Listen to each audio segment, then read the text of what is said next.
everybody. We're talking to Mr. George Clooney, who is joining us from England. I do want to talk to you about, about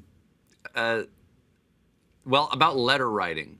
I had, people are rediscovering writing each other letters right now.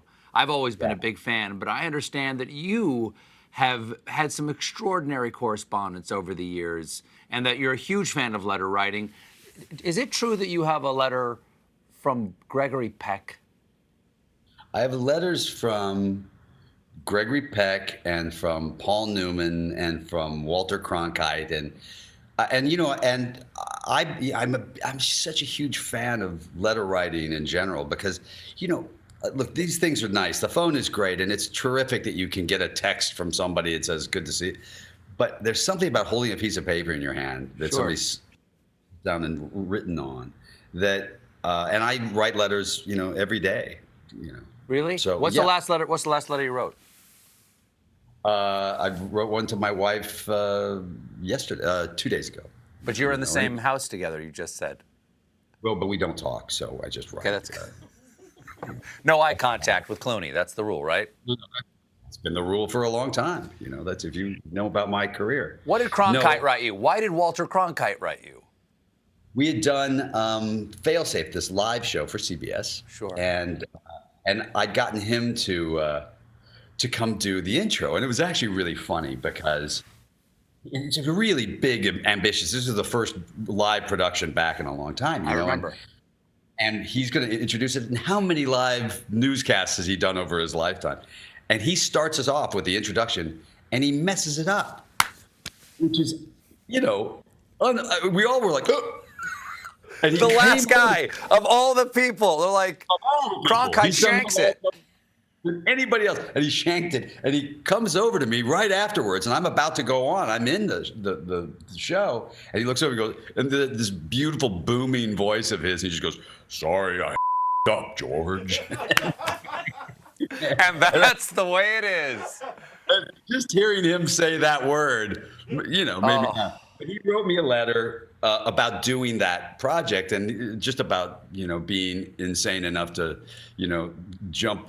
dive off a diving board and into a pool, not knowing if there's any water in it, and it's a really wonderful letter. And what about Paul Newman? Can I hit you up for that one too? That one was great.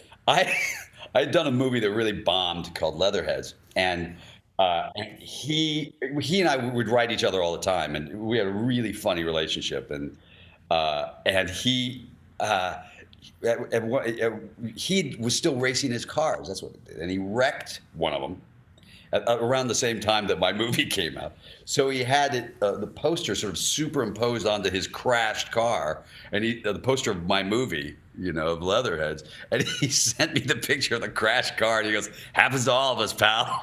It's just, he was funny. Fantastic. Fantastic. Well, also those guys, Gregory Peck and Walter Cronkite and Paul Newman, you want them to be who you imagine them to be, and they were. They were every bit the person that you wanted them to be.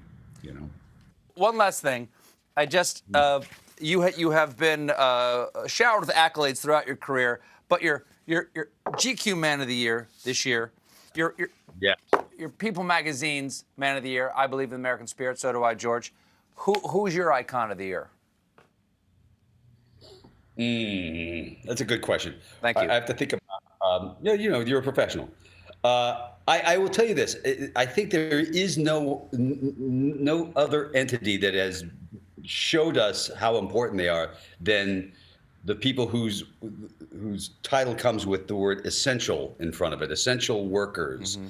We now realize that the grocer is essential to keep us alive, and the healthcare workers and the people who've actually been on the front lines and risking their lives to make sure that the garbage gets taken out, and to, the people that are underpaid and undervalued now need to be paid better and valued more, and I think that if there's anything good that could come out of all of this, it might very well be that we understand how much we need one another, and in particular. So I would say the essential workers would be my icon of the year.